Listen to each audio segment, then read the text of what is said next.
Salut à toutes et à tous. Cette semaine à l'affiche du club, une émission labellisée Compétition Sport en France, une compétition que vous avez pu vivre le 24 novembre dernier. C'est tout frais en direct, il s'agit de la Karaté World Cup, première du nom des championnats du monde de karaté par équipe que vous avez vécu avec nous et vous avez probablement supporté Alizé Agier. Bonjour Alizé. Une habituée de cet univers bleu marine du plateau du club. Comment ça va, Alizé? Ça va très bien, merci. Spécialiste de kumité, moins de 68 kilos, combattante française, évidemment très connue, championne du monde. Il y a déjà une dizaine d'années. Oups, je ne sais pas si j'y arrive. Et oui, ça passe très vite. Merci, Alizé, d'être avec nous. Vous êtes bien accompagné, notamment par votre DTN. Yann Bayon est avec nous. Bonjour Yann. Bonjour. Vous aussi, on avait eu l'occasion de débriefer, notamment un Open de Paris qu'on avait diffusé il y a maintenant une petite année, une belle année dans le rétroviseur, mais vous êtes passé d'entraîneur des équipes de France à directeur technique national. C'est dans cette qualité que l'on vous invite aujourd'hui sur notre plateau. Merci d'amener votre sourire avec vous. Et puis pour terminer, last but not least, le cadet de ce casting, Lucas Hoffman. Bonjour Lucas. Bonjour. Bienvenue sur notre plateau. Merci. Spécialiste de kata, numéro 3 mondial je crois, chez les U21. Et vous étiez même, malgré ce jeune âge entre guillemets, capitaine de ces équipes de France sur ce rendez-vous du côté de Pampelune. Car oui, ces mondiaux dont vous revenez se déroulaient en Espagne il y a quelques jours donc. On ne va pas trahir de secret, ça c'est pas nécessairement passé comme vous l'ambitionnez. Yann, on va débriefer tout ça, mais avant cela, décodons cette nouvelle épreuve.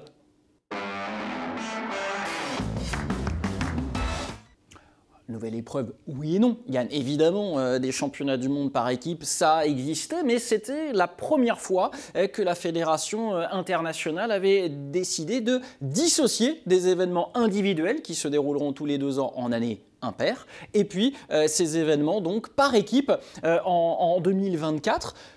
Question un peu candide, quoique le CERAI dont vous faites partie, les fédérations nationales, suivaient le mouvement facilement de cette volonté-là d'ajouter une nouvelle date dans le calendrier? On n'a pas eu le choix. On n'a pas eu le choix. Non, la fédération mondiale a décidé de séparer les individuels des équipes pour les championnats du monde uniquement. Pour les championnats d'Europe, on restera sur un schéma classique, avec un système de qualification. Or, jusqu'à présent, c'est un système de sélection des équipes nationales. Aujourd'hui, il y a un système de qualification qui est fait sur la base des résultats des derniers championnats du monde. Et des championnats continentaux. Et les championnats continentaux. Ouais. Donc avec uniquement 20 équipes de qualifiées. Donc ça a complètement changé la donne. Moins d'équipes de qualifiées, un système de pool, alors que précédemment on était sur un système de championnat. Donc voilà, on n'a pas eu trop notre mot à dire. Il a fallu qu'on s'adapte assez rapidement à ce nouveau format qui est plutôt bien, parce que ça met vraiment en valeur la compétition par équipe, mais ça change aussi beaucoup de choses sur l'organisation, la préparation, l'état d'esprit à avoir sur ce genre de compétition. Oui. Voilà. Je tire le fil sur ce profil un peu d'élitisation qu'on voit déjà aussi au quotidien avec la Première Ligue ou ces championnats sur les circuits Coupe du Monde. C'est une volonté de la Fédération internationale. Côté combattant maintenant, comment justement vous, on y reviendra sur cette préparation, sur ces pics de forme qui ont dû être aussi différents. La préparation en kata, on aura l'occasion, Lucas, de développer. Mais déjà, sortir cette compétition un peu ex nihilo de son cadre et d'en faire une nouvelle date. Vous avez kiffé le côté collectif, mise en avant, mise en lumière, Alizé? Oui, puis ça change vraiment tout le format dès la préparation en fait, parce que généralement on est plutôt sur un double projet individuel et équipe, et là vraiment on pouvait se focaliser que sur les équipes dès la préparation, et ça s'est ressenti après jusqu'à la compétition dans l'état d'esprit qu'il y avait.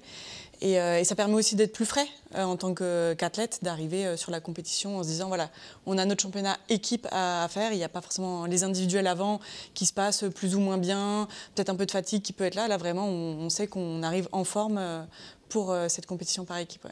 Sur ces mondiaux, on retrouvait les 2 disciplines que vous représentez, kumité, évidemment, les combats par catégorie de poids que l'on peut connaître, c'est votre discipline, Alizé. Et puis évidemment le kata, ça c'est votre dada, Lucas. C'est une démonstration technique de mouvements codifiés qu'on a déjà eu l'occasion de mettre en avant plein de fois sur Sport en France, toujours aussi spectaculaire. Lucas, je m'adresse à vous, justement, on parlait logistique, organisation.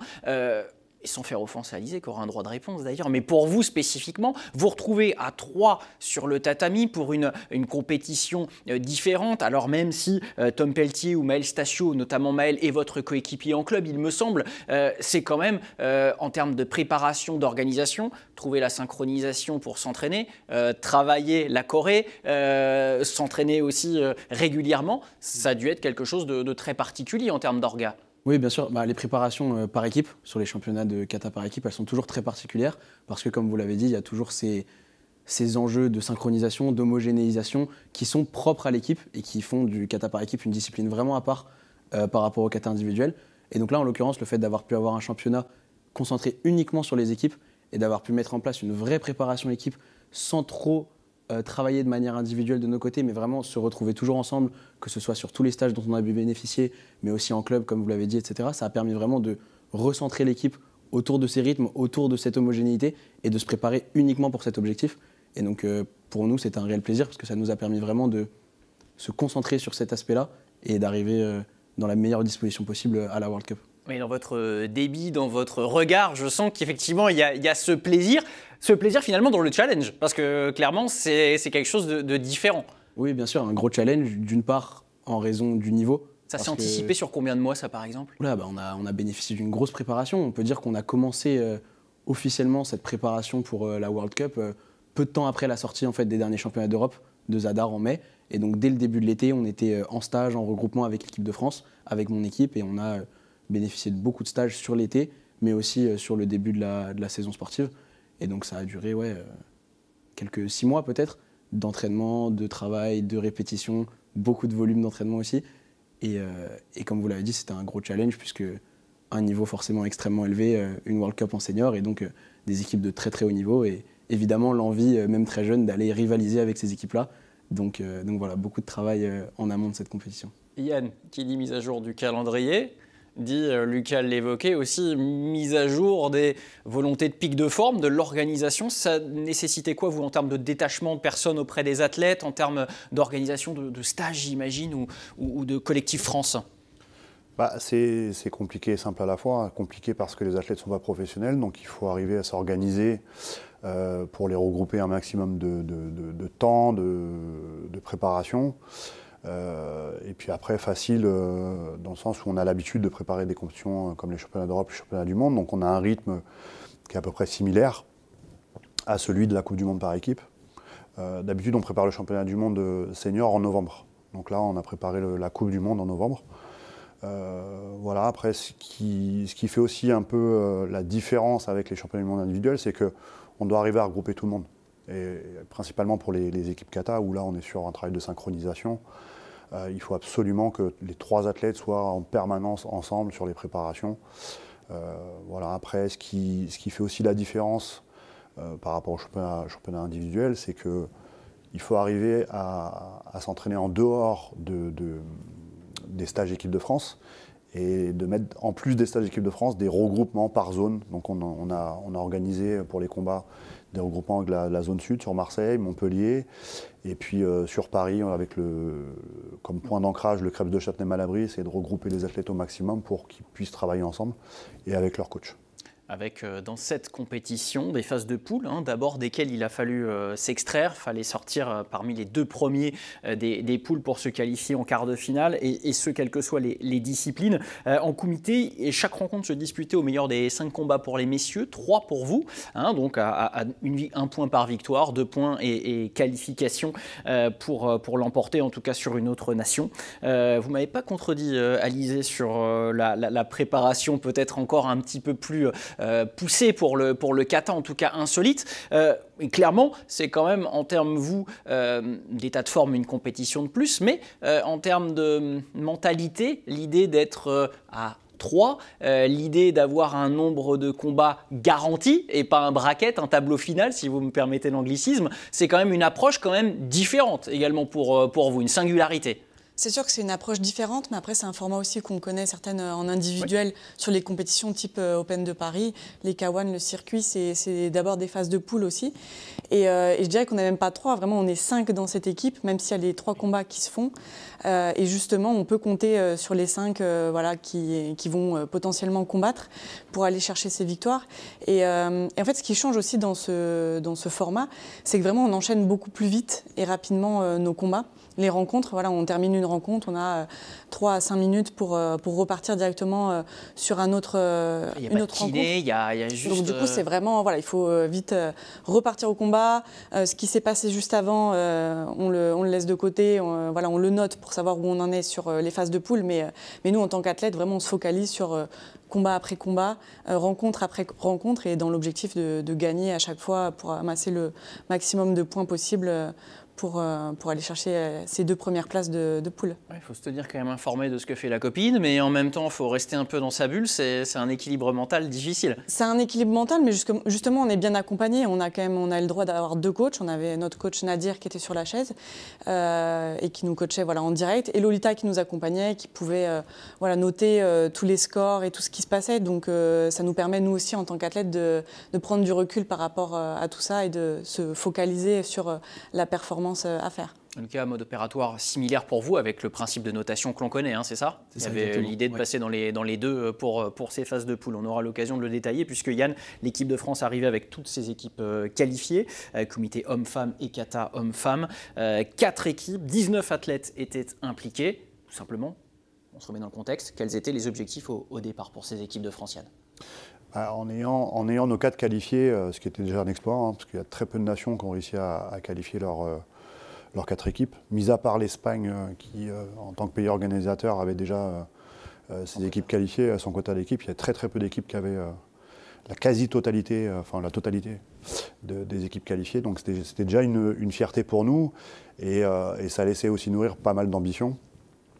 Clairement, on avait une équipe féminine combat avec un très fort potentiel, qui est resté sur une belle progression sur les derniers mois. Dernier championnat d'Europe, on a senti qu'il y avait quelque chose qui était en train de prendre. Historiquement, l'équipe filles est très forte au niveau mondial. On est craint. Donc on a vraiment l'ambition de gagner le titre. Donc c'est une grosse déception pour nous aujourd'hui. Mais c'est une équipe qui a quand même marqué les esprits malgré la défaite. Alors ça faut toujours arriver à tirer du positif dans un constat négatif, sans médaille. Il y avait d'autres espoirs de podium au départ. On va analyser ce qui s'est passé en deuxième partie. Après, on avait des points d'interrogation. L'équipe garçon restait sur une médaille mondiale. Donc on se disait que c'était possible, mais sans les frères d'Acosta, qui faisaient figure de leader, et puis avec beaucoup d'expérience. Donc forcément, ça laissait planer quelques doutes, mais on avait aussi une satisfaction sur les derniers championnats d'Europe, où ils ont réussi sans les d'Acosta à se hisser sur le podium. Après, sur les kata, alors l'équipe féminine restait aussi sur une belle performance. On sait qu'en kata, c'est très difficile parce que le Japon est champion du monde sans quasiment combattre. Ils dominent la discipline dans toutes les catégories, jeunes et seniors, individuels et équipes, donc on sait que c'est quasi impossible de les battre aujourd'hui. Et après, il reste que 2 places, puisqu'il y a la finale, la 2e place, et après, il y a une seule 3e place sur ce championnat du monde. Donc on savait que ça allait être très difficile. Mais alors voilà, on a réussi des espoirs sur l'équipe féminine, l'équipe masculine, qui est une équipe qui a été recomposée. Très jeune. Très jeune, avec beaucoup moins d'expérience. L'objectif, c'était d'essayer de sortir des poules. On n'en était pas loin. Donc voilà, il y a quand même un constat qui est négatif, ça c'est sûr. Mais il y a des enseignements à tirer, il y a aussi du positif à tirer de tout ça. Et puis voilà, on a un championnat d'Europe qui se profile à l'horizon au mois de mai, où on repart sur un schéma individuel et équipe. Sur la compétition par équipe, on va essayer de faire en sorte de placer nos 4 équipes sur le podium. Bon, eh bien, on va revenir d'abord sur ces résultats. On passe au tamis, ces résultats et ces émotions du week-end dernier dans la 2e partie d'émission.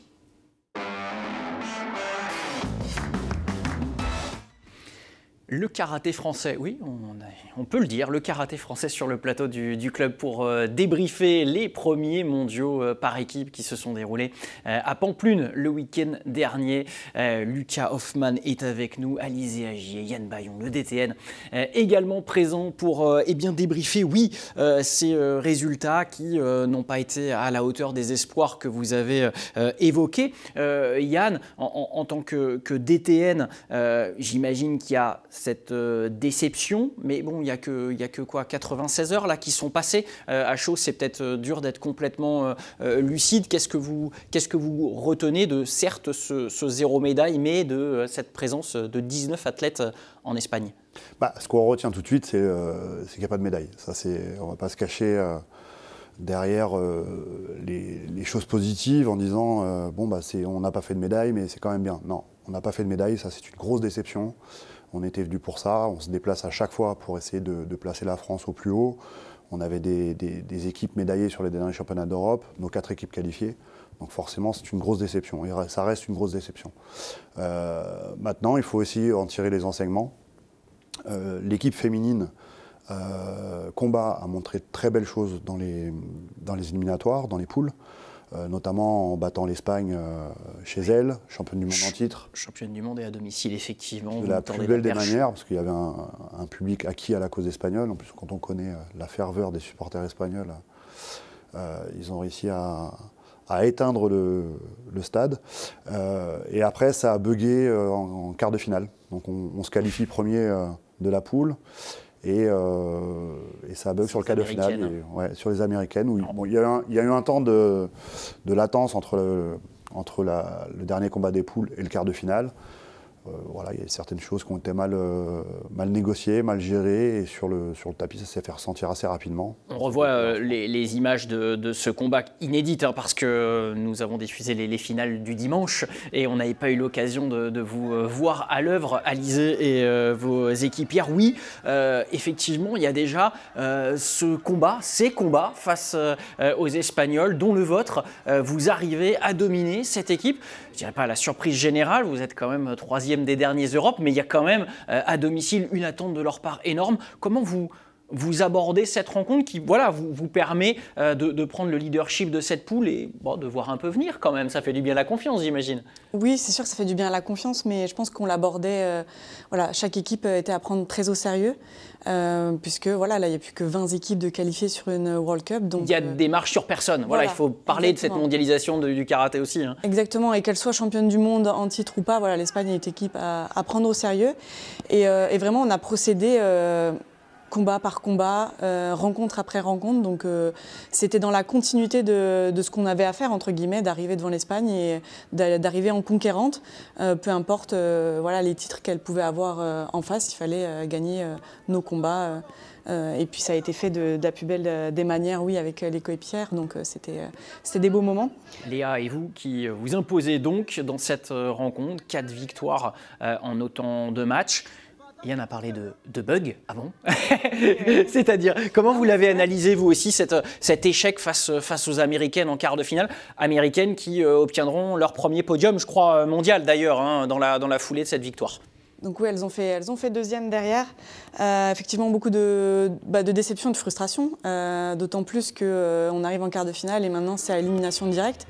Donc se dire que on perd contre des finalistes et on n'a pas non plus la possibilité d'aller combattre pour une médaille de bronze, c'est quelque chose qui est différent de d'habitude déjà et qui frustre d'autant plus de se dire que on fait un parcours exceptionnel et derrière on n'est pas dans la continuité face aux Américaines dans ce quart de finale. Donc, après, il y a pas mal de paramètres qu'on peut prendre en compte. C'est vrai qu'on devait enchaîner dans les 10 minutes notre quart de finale. Finalement, ça a été fait plus d'1 heure après. Mais on est des athlètes. Il faut aussi qu'on s'adapte à ça et qu'on coupe sur le moment, qu'on se remette dans la compétition. Mais c'est sûr que c'est quand même des petits paramètres qui, peut-être, détails qui font la différence à la fin. Et encore une fois, de la frustration sur ce quart de finale. Déjà, rien pour ma part, de me dire mince, voilà, j'ai pas réussi à remonter au score pour aller chercher. C'est vous et Sydney qui êtes au front, je oui, crois. voilà. Sydney. Après, comme on le dit toujours, on gagne ensemble, on perd ensemble. Mais c'est vrai que quand on est le deuxième combat et qu'on se dit voilà, on peut encore faire basculer les choses, c'est décevant pour ma part et très dommage du coup que notre parcours s'arrête comme ça. Qu'est-ce que vous vous êtes dit à chaud, les filles, ensemble? À chaud, on s'est dit qu'on était toutes les unes fières des autres, en fait, qu'on s'est toutes battues ensemble avec le cœur jusqu'au bout. Donc en soi, voilà, les seuls regrets qu'on peut avoir, c'est pas de partir avec une médaille, mais en tout cas, le caractère qu'on a montré sur le tatami et l'esprit qu'on avait tout ensemble de combattre voilà, dans la victoire et dans la défaite. Et voilà, c'est vraiment quelque chose qui nous a encore plus unis, même si c'était dans un moment de tristesse malheureusement, vu qu'on a échoué sur ce quart de finale. Il y a quelques philosophes du sport qui évoquent souvent les défaites comme étant les moments d'apprentissage les plus importants. On vous le souhaite en tout cas par rapport à cela. Yann, on a recueilli votre sentiment autour de ces espoirs que vous aviez passés dans cette équipe féminine. Je vous sollicite maintenant pour leurs homologues masculins. Là aussi, élimination en quart de finale. Une équipe qui avait été médaillée de bronze aux mondiaux l'an passé, avec Mehdi Filali, champion du monde en titre notamment, face au Japon qui échouera à la 3e place, si je ne m'abuse, finalement, chez les messieurs par équipe. Mehdi Filali, Ryan Gary, Younes Salmi, Enzo Berton, Kylian Ciseaux. Pas de Steven Dacosta en pause plus ou moins prolongée. Est-ce que ça rentre en ligne de compte au moment de l'analyse de cette défaite en quart, ou en tout cas de l'indulgence que vous pourriez avoir, ou bon, c'est quand même une équipe que vous attendiez au tournant? C'est sûr que ça rentre en ligne de compte. Quand on a un Steven Dacosta qui est la référence du karaté mondial sur les quelques années en arrière, là, trois dernières années. À jamais, on ne l'espère pas, mais pour un petit moment, champion olympique, oui. premier. Ce qu'il incarne aussi sur le tatami, et puis au niveau de l'arbitrage, au niveau de ses adversaires, c'est sûr que de ne plus l'avoir dans l'équipe, ça joue. Ça a joué. Ça a joué contre nous, mais ça a joué aussi, je pense, dans le niveau de confiance de notre groupe, même si on les a préparés à ça. On avait quand même des armes, puisque Mehdi Filali est champion du monde en titre en lourd, et qu'on revient d'une médaille de bronze au dernier championnat d'Europe, sans les frères Dacosta, parce qu'il y a aussi Jessie Dacosta qui a arrêté, qui était un athlète très très fort individuellement, mais surtout très fort en équipe. Médaille mondiale aussi. Oui, tout à fait. Donc oui, ça a joué, mais il ne faut pas se cacher derrière ça non plus. On a senti une équipe masculine. Alors, si je compare à l'équipe féminine, ils font le même résultat. C'est-à-dire qu'ils perdent les deux en quart de finale, ils sortent tous les deux des poules, mais deux parcours complètement différents et surtout une attitude complètement différente. L'équipe féminine a montré un visage et un niveau de détermination très élevé, avec beaucoup d'envie, beaucoup d'énergie, une grosse solidarité, un leadership aussi dans cette équipe. Les garçons vous ont déçus qu'il n'y avait pas chez les garçons. D'accord. On a été très très déçus de la prestation des garçons, où on a senti un manque de leadership. On n'a pas réussi à trouver un leader de cette équipe. Alors soit leader sur le tapis par son aura et son niveau physique, technique et surtout mental. Ramener des points, voilà, déjà. Ou même dans le discours. Pas que ça, voilà. Même dans le discours. Alors les coachs ont essayé de créer ça dans la préparation, en mettant des situations en place. On essaie de créer ça aussi le jour de la compétition, mais la machine n'a pas pris du tout. Et c'est ça qui était décevant, parce que l'état d'esprit n'était pas là. Et on a vite vu que ça allait être compliqué d'aller chercher une médaille. Ils ont pourtant réussi à se qualifier, perdre sur le Japon, mais derrière, ils arrivent quand même à passer la Grèce et à se qualifier de justesse, mais à se qualifier quand même pour le quart de finale. Mais il n'y a pas eu de surprise sur le quart de finale, malheureusement. Lucas, on en vient à vous maintenant, et ces équipes de France kata, pas forcément mieux passées non plus, élimination dès la phase de poule pour vos équipes masculines et féminines. Capitaine chez les messieurs Lucas, avec une équipe composée de Tom Pelletier et de Mel Stacio, pensionnaire lui aussi du club de Sarcelles, j'en parlais tout à l'heure. Quel regard, en tout cas, quelle analyse vous faites du résultat, mais surtout de votre performance à tous les trois? Forcément, je vais répéter un peu ce qui a été dit. L'analyse du résultat, elle est bien évidemment décevante. On est des compétiteurs Et donc peu importe le niveau d'expérience, peu importe l'âge, peu importe le niveau de la compétition, quand on vient dans ce genre d'événement, c'est évidemment pour performer et évidemment pour aller au bout. Donc là-dessus, il y a une déception qui est existante. Maintenant, si je reviens plus précisément sur la performance qu'on a proposée et puis surtout l'évolution de notre compétition au fil des tours, je pense que dans une certaine mesure, malgré ces considérations-là, on peut quand même être fier du travail qu'on a proposé. Tout d'abord parce qu'on est très jeune de par notre âge et par notre expérience en tant qu'équipe, collectivement tous les trois. C'est-à-dire qu'on était alignés face à des équipes qui tournent depuis plus de 10 ans, parfois 15, sur le circuit mondial. Et nous, notre première sélection, c'était au championnat d'Europe il y a 6 mois. Et donc on a bénéficié uniquement de ces 6 mois de préparation-là. Mais malgré cela, j'ai pas senti chez mes coéquipiers et dans notre façon de nous comporter, dans notre façon d'arriver sur le tapis, je dirais de timidité ou de peur face à des équipes qui pourraient être plus expérimentées ou même plus fortes tout simplement que nous. Et donc j'ai eu l'impression qu'on a tenté et qu'on a dans une certaine mesure réussi à proposer un travail à la hauteur de ce qu'on était capable de faire. Et donc on est bien rentré dans la compétition avec des tours à plus de 40 qui sont des notes quand même élevées, en particulier sur une Coupe du Monde. Et donc les 2 premiers tours qui ont été remportés nous ont vraiment montré qu'on était capable de rentrer dès le début dans la compétition et de ne pas avoir besoin de cette petite période de chauffe ou d'incertitude pour arriver à notre meilleur niveau. Donc ça, c'était quelque chose dont je pense on peut tirer un bilan positif. Après, au 3e tour, on avait l'un des tours sans doute les plus déterminants dans cette phase de poule, puisque si celui-là a été remporté, on serait sorti de la phase de poule et c'était évidemment notre objectif. Et donc ce tour-là contre l'équipe du Koweït, qui est une équipe mondialement connue, qui a beaucoup de résultats, surtout sur le circuit des Serie A, etc., des premières ligues également. Et donc on savait que ça allait être un match compliqué. Mais malgré tout, voilà, on a tout donné. On avait vraiment envie de passer cette barre-là et de passer ce cap-là et tout de suite de créer la surprise en fait, sur cette compétition. C'est tout ce pour quoi on avait travaillé et c'est tout ce qu'on a essayé de mettre en place. On voit bon, que ce n'est pas passé cette fois-ci malheureusement, mais je pense aussi que la note de ce tour-là, elle est également encourageante pour la suite, pour ne pas dire satisfaisante parce qu'évidemment elle ne l'est pas, on cherchait la victoire, mais on est en fait sur un écart de 0,6 points par rapport à cette équipe qui est à la fois décevant parce que je pense qu'il y avait la place de créer cette surprise, mais à la fois aussi très encourageant parce qu'avec encore un petit peu plus, tout petit peu plus de temps, un tout petit peu plus de répétition, un petit peu plus de cohésion et de cette petite expérience dont il y a besoin en équipe pour que ça aille vraiment au bout, je pense qu'on est en capacité de battre des équipes comme ça et cet écart-là qui est relativement quand même assez faible le prouve. Et après, malheureusement derrière sur l'Espagne qui joue à domicile et puis surtout qui a un niveau vraiment stratosphérique, qui est une équipe très forte et très impressionnante. Pareil, on ne s'est pas démoralisé, on ne s'est pas démobilisé après cette défaite-là. On a tout donné aussi sur le dernier tour, mais voilà, on a vu aussi que leur niveau pour l'instant était encore assez élevé et donc il allait falloir beaucoup de travail et beaucoup de volonté pour arriver à en venir à bout sur les prochaines compétitions. Avec ce 40.1 là, quelque part entre les deux tombes, qui peut vous rester au frontispice pour y penser. Le discours de Lucas qu'on entendait tout à l'heure, ne pas se cacher derrière les quelques 20 et quelques mois, quelques 20 ans et quelques mois de moyenne d'âge de ce trio, ça doit être un discours qui doit vous parler en tant que DTN. Projet 2026 pour ces trois-là, j'imagine. Voilà, l'idée c'est de les voir bouillir ensemble. C'est de les voir continuer à progresser. Après, vous savez, on est dans le sport de haut niveau et quand il y a une contre-performance, il y a forcément une remise en question. Il y a aussi des sélections, que ce soit en individuel comme en équipe, que ce soit pour les filles, les garçons. Tout le monde va être remis un petit peu sur le même pied d'égalité. Mais on espère que cette équipe va continuer à évoluer. Moi, je pense que la clé, c'est vraiment qu'ils arrivent à s'entraîner ensemble, régulièrement.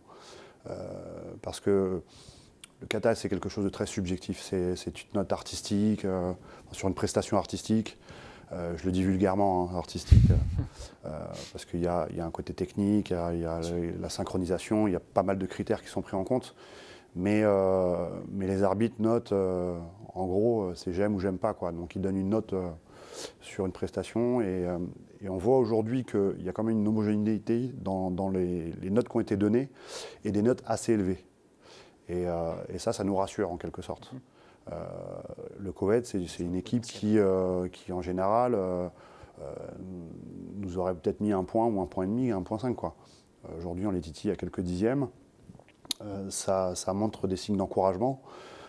Maintenant, il faut qu'on continue cette progression. Et pour continuer cette progression, je pense qu'il faut qu'on passe un cap. Il faut qu'on arrive à trouver des solutions pour que ces 3 athlètes arrivent à s'entraîner régulièrement ensemble. Quid de ces dames, pour finir rapidement, avec Maëlyn et Marie Buis et Léa Sévran, avec la médaille aux Europes. Le journaliste que je suis aurait tendance à dire que peut-être la déception est un petit peu plus grande, surtout quand on regarde par rapport à ces résultats européens, les prestations de l'Italie et l'Espagne. Si on doit faire un petit comparatif, on les voit un petit peu plus haut que les Françaises à la fin de cette compétition. Surtout que, si on regarde le résultat, c'est les Portugaises qui battent les Françaises, c'est les Portugaises qui se qualifient, et c'est les Portugaises qui vont chercher la médaille. Et alors donc... on vous l'a dit tout à l'heure, le Japon est difficile, oui, intouchable, c'est intouchable. hors d'atteinte. Aujourd'hui, c'est intouchable. Oui. Enfin, ça fait quelques années que c'est intouchable. Mais il y avait des places à prendre. Il y avait des places à prendre, et le Portugal a fait office d'épouvantail, et ils ont pris leur chance. Et là où je suis déçu, c'est ce que j'ai dit aux athlètes, ça aurait dû être nous, le Portugal. Donc on a laissé une équipe qui était là pour prendre sa chance, nous battre, et on a manqué d'ambition. Moi, j'ai trouvé l'équipe masculine très ambitieuse. Ils étaient venus pour donner le maximum d'eux-mêmes. Ils étaient à 100%, ils n'ont rien à regretter, parce que je pense qu'ils étaient à leur pic sur cette compétition. Par contre, j'ai senti les filles un peu en dedans, en jouant la sécurité. En kata, il faut tout donner, quoi. Il faut tout donner parce que on va essayer de chercher la note la plus haute possible, essayer de séduire les arbitres. Et je pense qu'on s'est un petit peu laissé aller sur ce championnat. La motivation était là, mais la prise de risque, non. On ne va pas généraliser sur cette question problématique de cohésion que vous avez évoquée pour une seule équipe, mais de manière un peu plus empirique, l'axe de progression principal là, qui vous a un petit peu sauté aux yeux à Pampelune et qui sera dans les prochains mois le sens de votre boulot ainsi qu'aux entraîneurs nationaux, ça part vers quoi ? Je pense qu'il faut qu'on se concentre sur une préparation purement équipe. Là, on voit ce que c'est. Oui, c'était une première édition. C'était une première édition. Quand on voit les équipes, alors là je peux parler pour les combats, mais l'Égypte fait championne du monde, enfin ils gagnent la Coupe du Monde en ayant perdu d'entrée contre le Japon. Donc ça montre bien que le niveau est très très difficile et qu'il faut être prêt à franchir des caps dans la compétition, à vivre des émotions dans la compétition sans se laisser déstabiliser. Et je pense que nous, on s'est un petit peu laissé déstabiliser par moments. Les garçons n'ont pas réussi à se ressaisir. Les filles se sont peut-être un peu trop installées contre les États-Unis. On les a peut-être un peu snobés, je ne sais pas. C'est des questions encore, hein. Aujourd'hui, on est à l'heure du bilan. Vous n'avez pas évoqué le terme déclassement, par exemple, là, dans ces bilans. Il n'y a rien de trop négatif quand même. Il y a un peu de négatif, on ne va pas se le cacher. 0 médaille, forcément, pour une nation comme la France, on ne peut pas rester sur un bilan positif. Mais par contre, voilà, il y a des changements à faire. Je pense que nous aussi, dans l'organisation du staff, il y a des changements à faire, des changements d'organisation, donner un peu plus d'importance au deuxième coach, parce qu'on travaille à 2 coachs, et puis mettre en place une préparation sur 2 ans, et non sur quelques mois, pour préparer spécifiquement cette compétition équipe. Alors ce qui est compliqué, c'est que la Fédération mondiale a mis en place cette Coupe du Monde par équipe, donc c'est très bien, une compétition isolée pour les équipes, mais avec aucune compétition de préparation. Donc il n'y a pas de circuit mondial équipe. Donc nous, il faut qu'on arrive à créer quelque chose pour pouvoir faire tourner nos équipes. Alors je pense que c'est quelque chose qu'on doit faire en interne, s'associer avec certains pays. On avait commencé à le faire avec notamment l'Espagne, la Slovaquie, on le fait aussi avec la Tunisie. Mais je pense que c'est quelque chose qu'il faut qu'on arrive à démocratiser et à organiser sur 2 ans pour préparer nos équipes sur la prochaine Coupe du Monde. Et les prochaines échéances, messieurs, dames, les athlètes pour vous, elles nous amènent aux Europes à Erevan. Ça se déroulera en Arménie du 7 au 11 mai 2025. Et puis les mondiaux dans 1 an tout pile, mondiaux individuels qui se dérouleront, eux, du coup, du côté du Caire. Bon, on vous laisse profiter quand même des fêtes avant de remettre le bleu de chauffe des équipes de France. Merci Lucas, merci Alizé d'avoir été avec nous pour ce club spécial karaté et mondiaux par équipe. Merci Yann de nous avoir apporté votre avis de DTN au moment de ce débrief. Nous on se retrouve évidemment très vite pour de nouvelles émissions qui sont toutes disponibles sur sportenfrance.com ou sur l'appli. Vous pouvez évidemment rester connectés. Merci aux équipes autour de François, notre réalisateur. On salue également Sylvie, on salue Julien, on salue Clément et Angèle qui étaient présents également en régie pour cet opus. À très bientôt pour de nouvelles aventures. Bye bye.